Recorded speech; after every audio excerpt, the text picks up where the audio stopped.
სახელითა მამისათა, დაცისათა, დაწმინდისა სულისათა, ჩვენთან არის ღმერთი. ღმერთმა მრავალს დაგასწრო თქვენ და სრულიად საქართველო. ამინ. გილოცავთ ყველას დღევანდელ დღეს.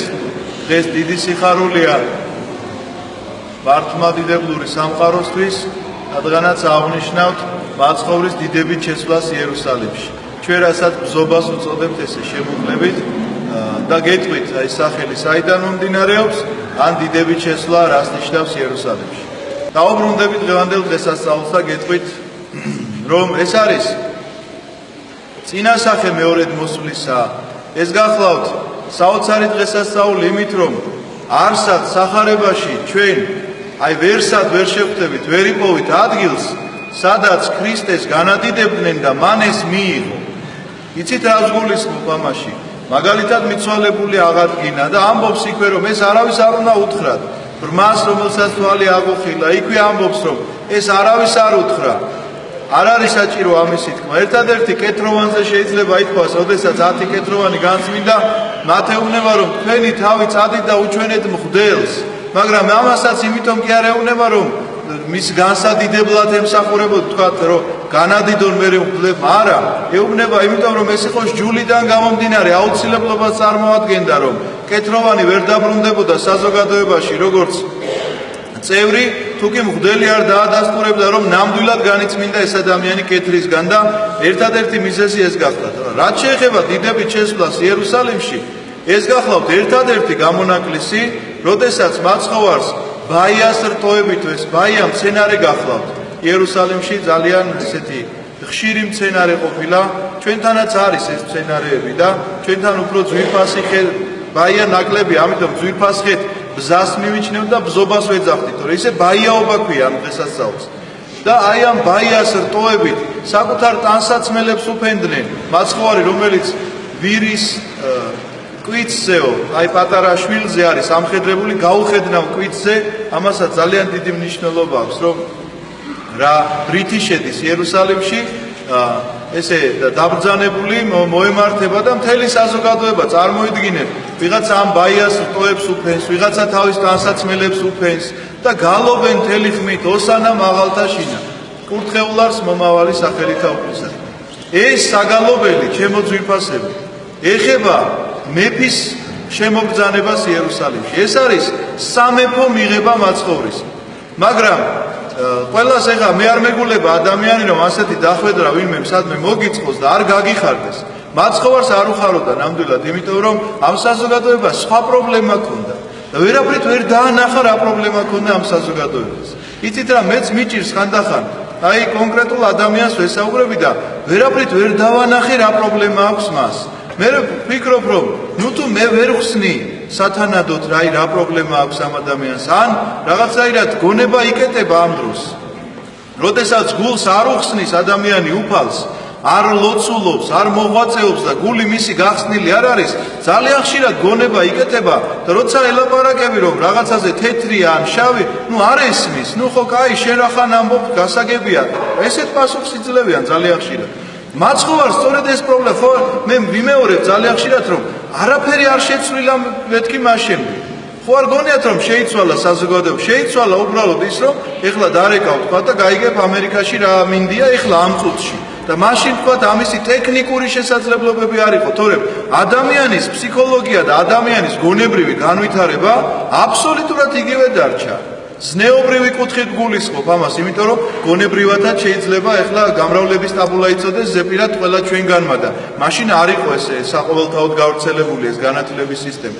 ამიტომ გონებრივი განვითარება არ არის ის, რომ რაღაცა საერო მეცნიერებას კარგად იცნო. გონებრივი განვითარება, სულიერი განვითარება ის გახლავთ, რომ გებულობ იმას, რასაც ეკლესია გეუბნება. და ჩვენ იცით ეს პრობლემა ამ კვირას კი არ გვიდგას. მე გასული კვირის სახარება მინდა თქვენ შეგახსენოთ და გამომდინარე აქედან გითხრათ, აი რა საოცარია ადამიანის ხასიათი. დააკვირდით თქვენ კარგად. ეხლა ამბავს, რომელსაც მოგიყვებით და მე ისევ ბზობის დღესასწაულს დავუკვირდებ. გასულ კვირას წერია ესეთი სახარება. მე არ ვიყავი და მამა გიორგიც ისაუბრებდა ამაზე, მაგრამ მინდა კიდევ ერთხელ შეგახსენოთ, რომ მაცხოვარი მიდის იერუსალიმში. ბოლო შესვლა მისი იერუსალიმში და მოციქულებს დააყენებს და ეუბნება, რომ მე ახლა მივდივარ, შემიფრობენ, დამაპატიმრებენ, უნდა მტანჯონო, სასამართლო უნდა მომიწყონო, შეურაცხყოფა უნდა მომაყენონო, ამის შემდეგო წარმართებს გადამცემენო, წინასწარმეტყველებას, რაც მოხდა, რეალურად იმას წინასწარ ეუბნება, წარმართებს გადამცემენო, ჯვარს გამაკრავენო და მესამე დღეს აღდგებიო. მოციქულები ამას ხომ ისმენენ? ორი მოციქული მოდის და ეუბნება, რომ ჩვენ შენთან სათხოვარი გვაქვს. აი არ არის საოცარი, ადამიანი ლაპარაკობს საკუთარ სიკვდილზე და ამათ ეხლა სათხოვარი აქვს.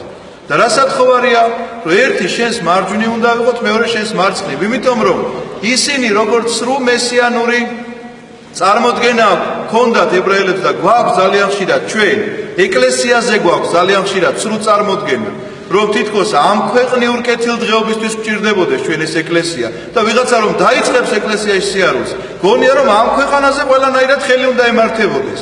და ეკლესია არ არის ამ ქვეყნიური.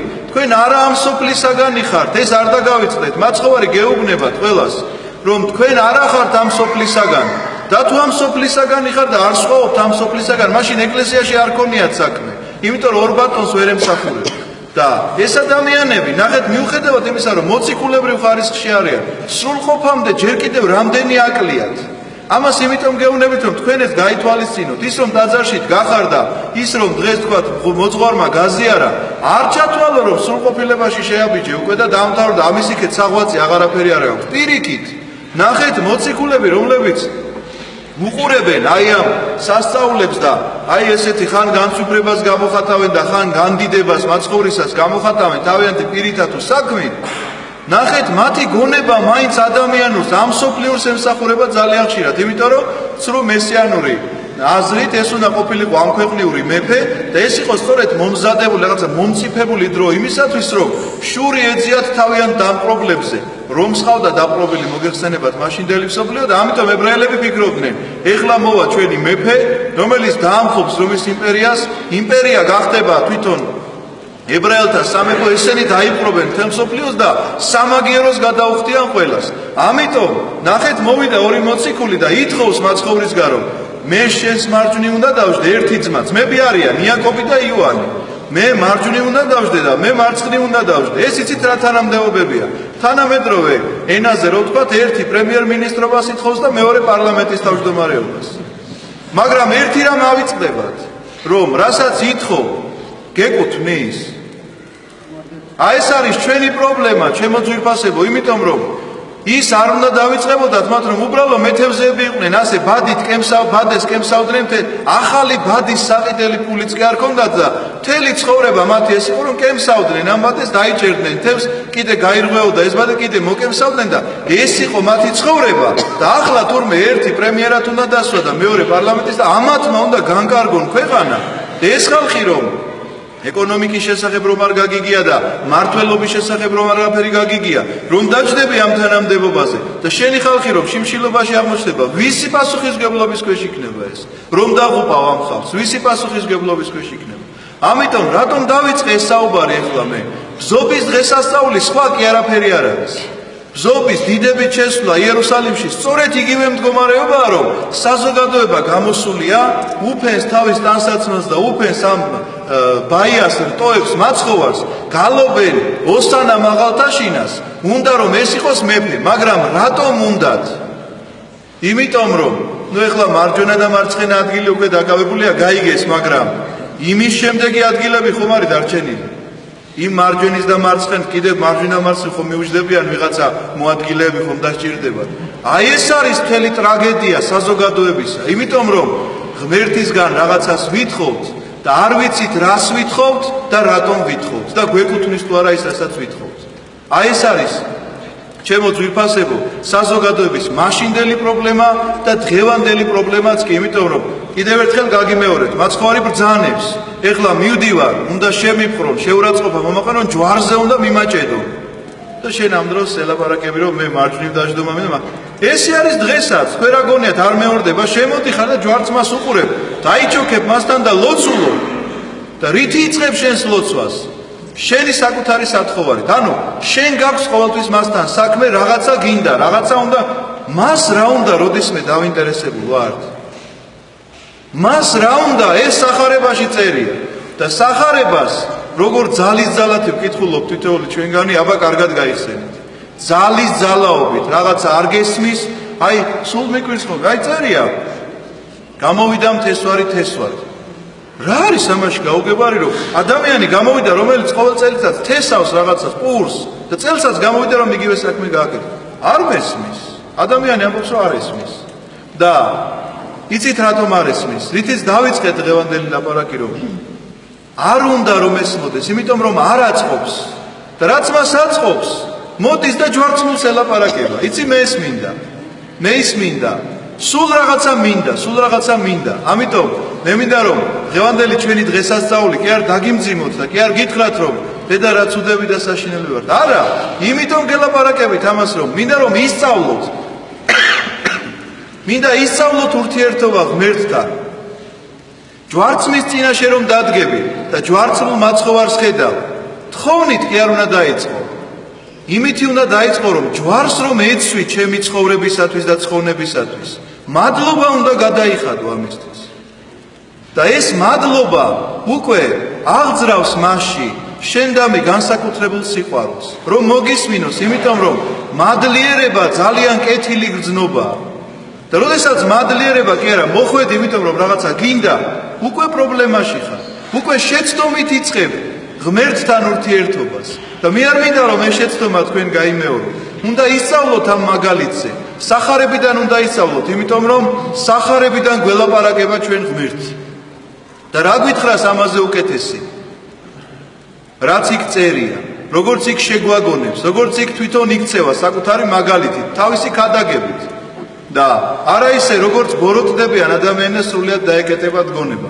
უსმენდით ალბათ დღევანდელ სახარებას ყურადღებით რომ ძალიან ბევრი საზოგადოების წევრი რატომ მოვიდა მაცხოვრის სანახავად იცით რომ ლაზარე აინტერესებდათ მართლა გაცოცხლდა თუ არა ყველა მიცოდა მთელმა იერუსალიმმა რომ 4 დღის მკვდარი იყო ლაზარე რომელიც მან გააცოცხლა და ეხლა მასთან ერთად ზის და პურს ჭამს და წარმოიდგინეთ ადამიანები მოდიან ამის სანახავად და სხვათა შორის უნდა გითხრათ რომ ორი შემთხვევა არის როდესაც მაცხოვარს მეფობას დაუპირებენ რომ აი ეუბნებიან რომ შენ მეფე უნდა იყო ერთი არის როდესაც 5000 კაცს პურს აჭმევს და მეორე არის როდესაც ლაზარეს გააცოცხლებს და ეს არ არის შემთხვევითი ესეც ადამიანის ხასიათია ერთი ის უნდა რომ არ შეოდეს და მეორე უნდა რომ სულ იცოცხლოს და ესეც ხომ პრობლემაა სულ რომ იცოცხლოს სულ ამ სატანჯველში არ იქნები სულ უნდა ელოდე როდის გაცივდები გაზაფხულზე და როდის დაგეწყება ალერგია და ხო გინდა რომ ეს ყველაფერი დამთავრდეს ერთხელ და სამუდამოდ და ინეტაროს ადამიანი მაგრამ ამაზე არ ფიქრობს იმიტომ რომ ეხლა ამ წუთით ცხოვრობს და ის არ ახსენდება რომ რისთვის ცხოვრობ ის უნდა გახსოვდეთ რომ რა იყო ამ მეორე რატომ დათანხმდა უფალი ამ დიდებით შესვლას იერუსალიმში იმიტომ რომ ეს არის მეორე მოსვლის წინასახი ესე მობრძანდება უფალი და მისი მეფე იქნება ვინც მას ბაიას რტოებით კი არ შეეგებება რაღაცა ტოც რომ მოგლის არამედ შეეგებება გახსნილი გულით და ეტყვის რომ შენ ხარ ჩემი უფალი იმიტომ რომ მე გემსახურებოდი და არასოდეს არ მოგშორები ვარ შენ და შეფასებას ის გააკეთებს რომ ეს მართლაც ასე იყო თუ არა ამიტომ კიდევ ერთხელ შეგახსენებთ ანუ და ძმანო რომ დღესასწაული რომელსაც ჩვენ ბზობას უწოდებთ ნამდვილად დიდია ნამდვილად სანუგეშოა ნამდვილად ჩასაფიქრებელია თითოეული ჩვენგანი უნდა განვიცდიდეთ და ფიქრობდეთ ამაზე რომ რატომ მოხდა ეს ყოველივე და რაღაც ამ ისტორიულ დღეებს რომელიც 2000 წლის უკან აღესრულა ჩვენ ვიმეორებთ ყოველ წელიწადს ხო მართალია ამ ბზობის დღესასწაულს რაღაც 10 წელიწადში ერთხელ ყოველწლიურად აღნიშნავ და მე გეტყვით რომ დღეს ფაქტიურად მარხვის დასასრულია ამ მარხვას წმინდა 40-თა მარხვა ეწოდება დასრულდა მარხვა ეხლა იწყება დღეები რომლებიც მარხვაზე უფრო მეტია იმდენად აღმატებულია რატომ ქვია დიდი ორშაბათი, დიდი სამშაბათი და ასე შემდეგ. დიდი შაბათის ჩათვლა.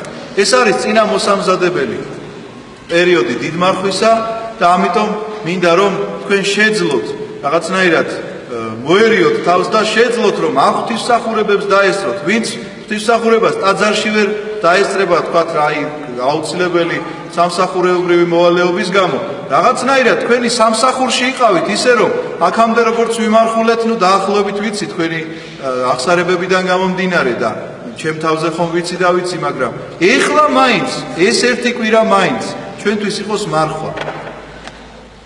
რადგანაც მარხვაზე უფრო მეტია, მარხვაზე უფრო მეტს როგორ შევძლებთ, მარხვა ვერ შევძელით.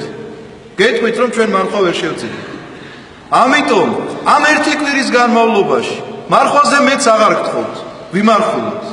ეს მარხვა გამოხატული უნდა იყოს არა მხოლოდ იმით რომ რაღაცა საკვებით მარხულობთ ხოლმე ხშირ შემთხვევაში, არამედ რაღაცნაირად სულიერად გაიმეორეთ თქვენ თავში ყოველი დღე რა მოხდა მაშინ იერუსალიმში, იმიტომ რომ მოხვიდე ეს არ არის დღეები ლოცვისა, შეიძლება ესე ითქვას, ეხა უხეში ნათქვამია რომ ამ დღეებში რა უნდა ილოცო, რა უნდა გხოვო ღმერთს. დიდი ოთხშაბათი დადგება და ვიცით რომ იუდა წავიდა და გასცა და შეიპყრე ასე შემდეგ და ამ დროს დადგები და ნუ რაზე უნდა ელაპარაკო ეხლა ქალიშვილი მყავს გასათხოვარი თუ სამსახურში დაწინაურება მინდა. რა თქმა უნდა ეს არის სამადლობელი დღეები რომ თითოეულ დღეს ჩვენ მადლიერებით უფლისადმი რომ მან ეს თითოეული ჩვენგანისთვის აღასრულა, ჯვარს ეცვა, დაეფლა, ივნო, აღსდგა მესამე დღეს და მოგვანიჭა ჩვენ ცხოვრება საუკუნო. ამინ.